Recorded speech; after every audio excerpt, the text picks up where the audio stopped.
Lastnik podjetja Igor Akrapovič jim je skupaj s sodelavci razkazal celotno podjetje in jim predstavil načrte ter vizijo družbe. Mi računamo, da bo v 5 letih približno 450 ljudi delalo v Črnomlju in kar dobršen del po mojih bo tudi iz tega območja.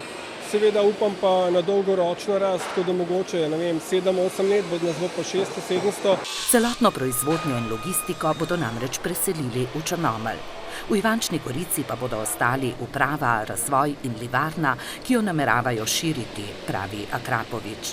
S Sekopom v Črnomlju, ki je najemnik prostorov, ki so jih kupili, se dogovarjajo, da bi mi 1/3 vsaj prevzeli na naslednjem letu in preselili en del naše proizvodnje tja, potem pa sukcesivno, kot se bodo oni selili ven, prevzemali prostore. Črnomaljci so bili po ogledu podjetja in po pogovoru z njegovim vodstvom navdušeni. V današnjem času, ko poslušamo, kako so krize, kako je hudo in kako radi jamramo, tega danes tukaj nismo slišali. Slišali smo o razvoju, o napredku, o priložnostih.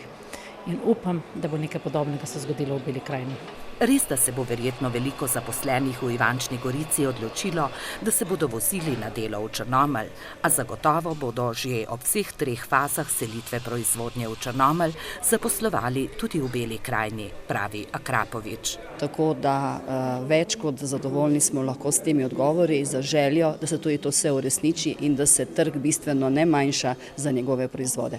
V družbi Akrapovič, ki je svetovno znani proizvajalec izpušnih sistemov, so optimistični, saj v prvih 9 mesecih letošnjega leta beležijo 17% rast.